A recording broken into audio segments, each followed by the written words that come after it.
Hello everybody and welcome to the second and the last example of the amortized analysis. We are going to see way many more of them, especially when solving problems with arrays which are going to need the two pointers technique. Their amortized analysis is essential in order to know why those problems are being optimized to a linear time approach. But we'll get to that later. So here is my algorithm. It is a random algorithm, so it doesn't have any purpose, does anything special.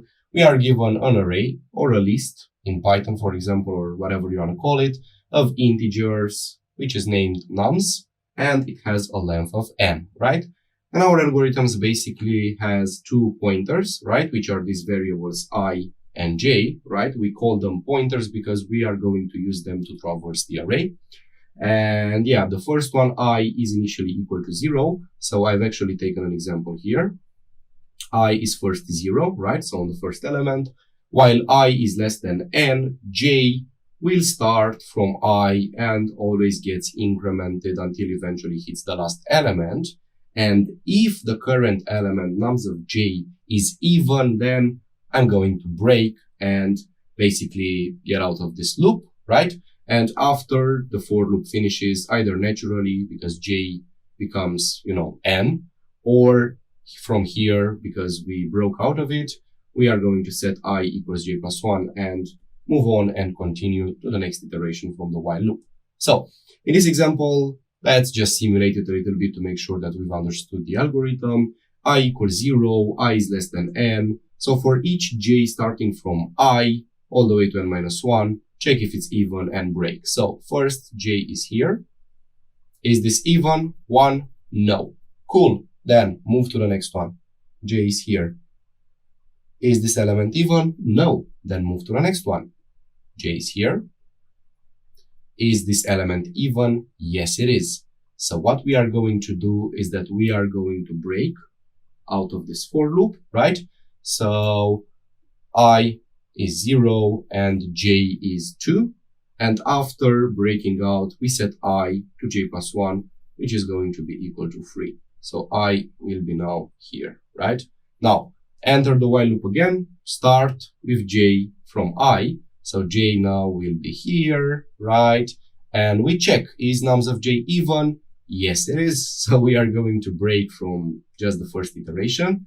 We break out of it, and then we set I to be equal to j plus 1, right? So I will be here. This is my new I. And j, of course, is going to be here. Now, next iteration in the while loop, we start again with j from I and start from here, right? Check if it is even. It's not even. Awesome. So we don't break. This means that we are going to go to the next j, which is going to be here. Is it even? And it's not. So don't break. Go to the next j. Is it even? And it's not. So don't break. Go to the next j. Is it even? And now nums of j actually is even. So we break and we set I to be equal to j plus 1. So I is going to be here, actually equal to n. And this is where we are going to finish our algorithm, right? So yeah, that's it. Again, this algorithm doesn't have like a purpose or something special. It's just to showcase the amortized analysis. Now, let's try to analyze the time complexity using what we know, right? So yeah, we can take a look at the atomic operations, right? We have here constant, we have this break, constant. Yeah, the if statement also constant, right? And the initialization constant. And what is special here is that we have two loops. Actually, they are nested, right? The first one is a while and the second one is a for. So what I'm going to do, if you imagine, of course, that tree, I'm going to have the node for while and then a sun, which is for the for, right? Pretty straightforward. So I'm going to start, of course, with the for loop. And I'm going to ask myself, how many iterations does it do? And here is the tricky part. You know why? Because I don't know how many iterations it does. I know an upper bound for this. I know how many iterations it will do at most in the worst case scenario, quote unquote, but I don't know like how many iterations it's going to do each time, right? That depends on the values of the array, on the value, and of course on the value of I, right? Because if I, let's say, is here, I'm going to do j, and I'm going to stop here. So 2 iterations. If I, for example, was here, I'm going to do only 1 because I break from the first element, right? So yeah, this for loop depends a lot, right? And what we know by now in, I don't know, classic notion, in classic convention, is that we can estimate an upper bound for this, right? So I can say that this for loop does at most how many? The number is n minus I iterations. So no more than n minus I iterations. Awesome. So what should I do now? Well, because obviously this for loop depends on the while loop, right? This upper bound depends on the value of I. Theoretically, I should take each and every value of this I and add n minus I to the sum, go to the next one, add n minus I to the sum, and so on and so forth. But this is, again, also not possible. Why is that? Because I don't know what are going to be the values of I. It also depends on the array, right? So yeah, on the first iteration, I know for sure that I is 0. That's cool. But I don't know how many odd numbers I'm going to have starting from 0, right?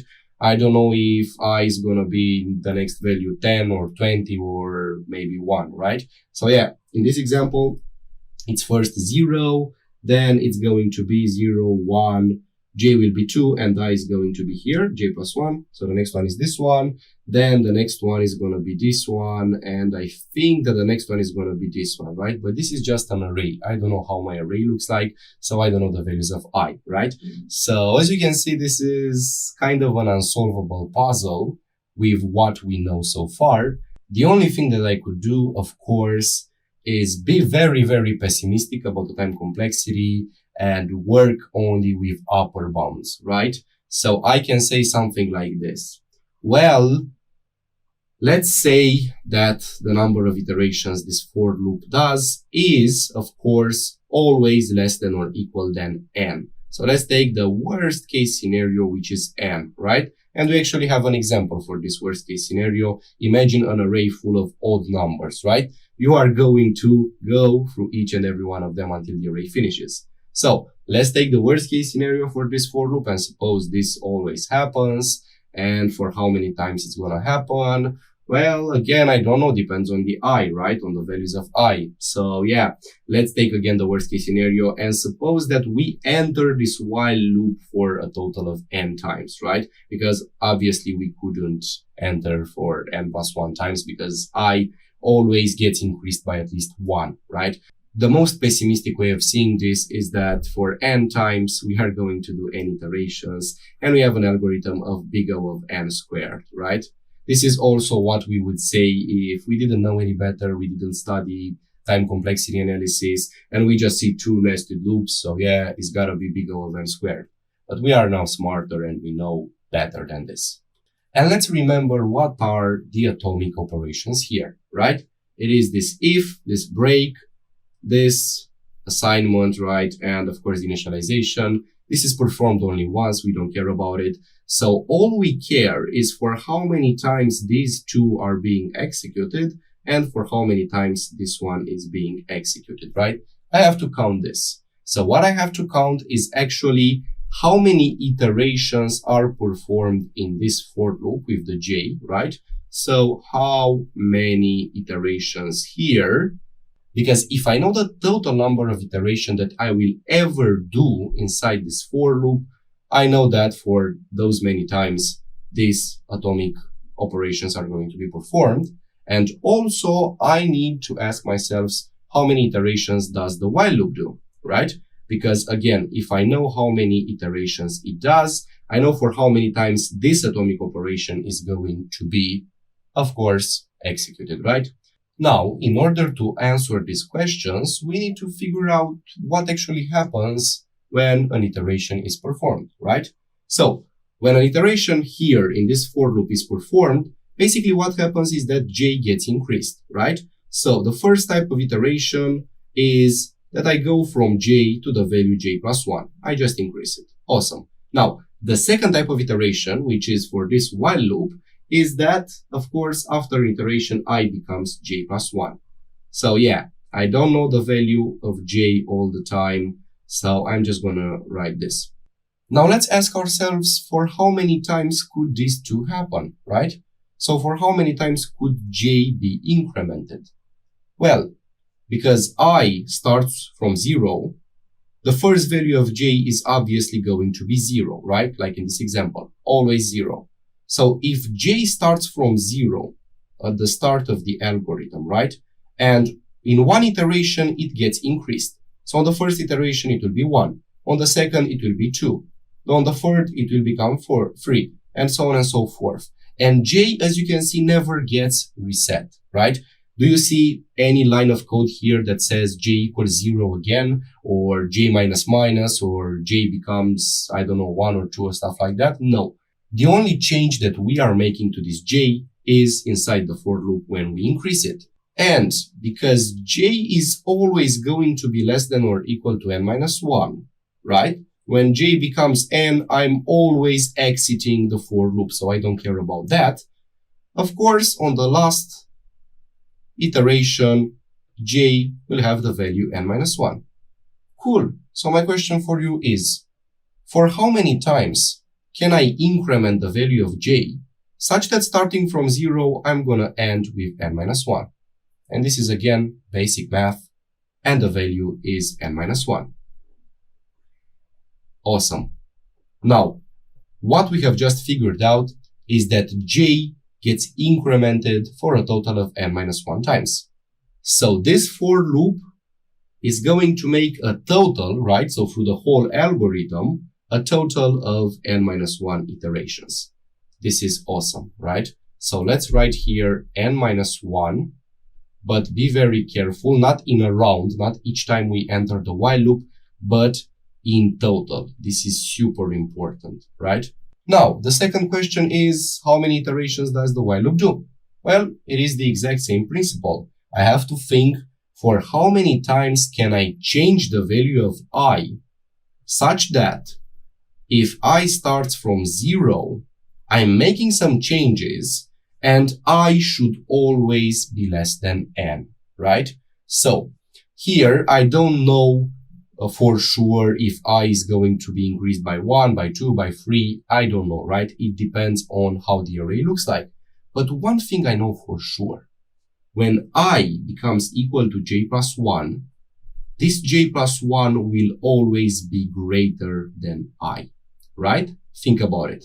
When we enter the while loop, j is being initialized with I. So even if we don't increase the value of j and it remains equal to I, j plus 1 is definitely greater than I, right? So on each iteration, I am at least increasing I by 1. So on the first one, it will be at least 1. On the second one, it will be at least 2, and so on and so forth, until eventually I'm going to hit n minus 1, right? So for how many times can I change this I such that starting from 0, it becomes n minus 1? That's also a total of n minus 1 times, right? So the while loop does also a total of n minus 1 iterations, right? And to be even more specific, it's not n minus 1, it's even less than or equal to n minus 1, right? And this is it, guys. This is it.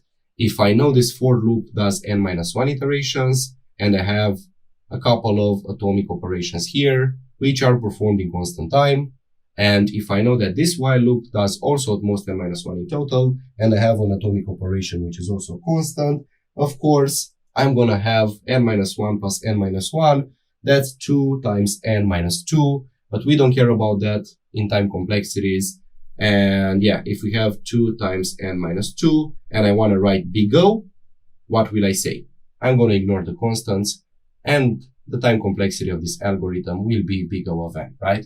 Again, make sure you really understand this, because we are going to use it a lot when solving problems with the 2 pointers technique, and so on and so forth. There are lots of problems that use this. This is it, guys. I hope you enjoyed it, and I'll see you on the next one. Bye.